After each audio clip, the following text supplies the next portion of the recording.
It's never a bad time to learn more about who we are and where we come from. Happening in your community, it's the Champaign County Genealogical Society, and I'm so happy to have President Perry Morris and Vice President Adrian Coleman joining me now. Thanks so much for being here. I'm really excited to talk about some great events that you guys have going on in your organization. But first, let's just touch on, Perry, if you'll answer this question for me. You guys help people find more out about their family trees, but you also do a lot of research in the community. So what function do you guys really serve here in Champaign County? I like to think of us mostly as a social organization.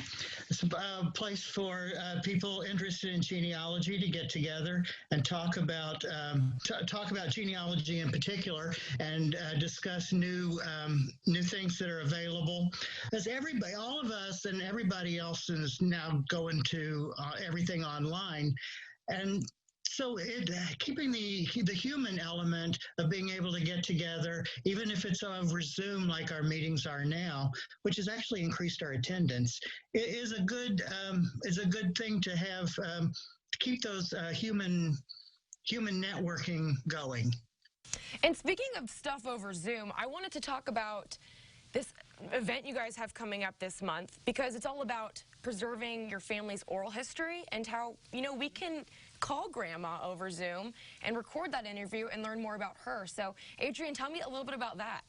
So we thought it would be a good time, first of the year, for people to, be able to update their software materials and make sure they have the right things to record the interviews. We thought it would be good to have a person come in with the newest technology on how to do so. Why is that so important, these oral histories? Why should we be documenting them? I think about what we're going through right now in our world, and I'm like, I should keep a diary for my children and my grandchildren. Yeah, and I think that actually is a really good point, that people who, I myself am not a good journaler. I have a hard time sitting down and writing in a journal. I know I should be doing it, but I don't. But if you record things, that's capturing two things. That's capturing the story, but it's also capturing a little bit of the person's personality, what they sound like. And for me, going back and listening to some of the recordings that I have of members that have passed in my, that's invaluable. I mean, to have a recording of their voice, video is great too, but even just that audio recording that you can listen to and get those little nuggets of information that you missed maybe the time they were telling you,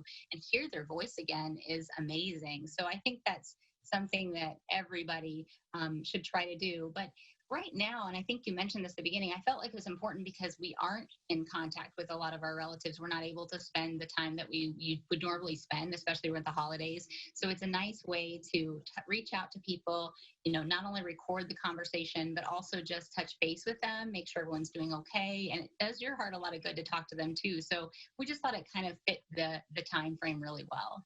But there's more events coming up too this month and in February. So tell me about those.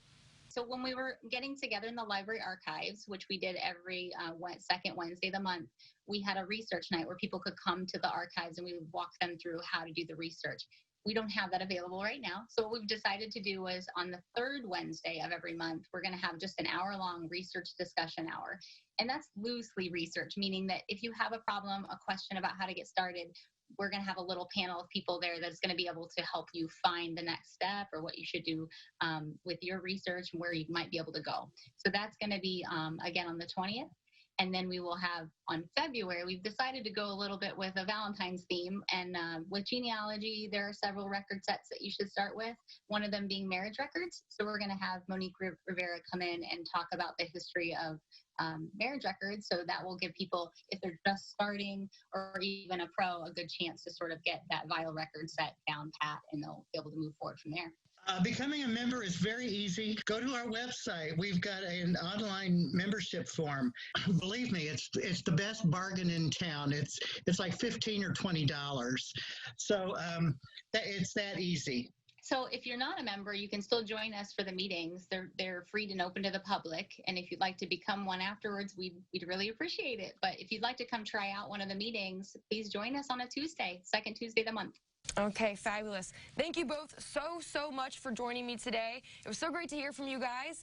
And I will say, if anyone's interested in becoming a member, attending one of these great events, or just getting in touch with the Champaign County Genealogical Society, we will connect you to their Facebook and website online at ciliving.tv. Thank you, guys. Thank you.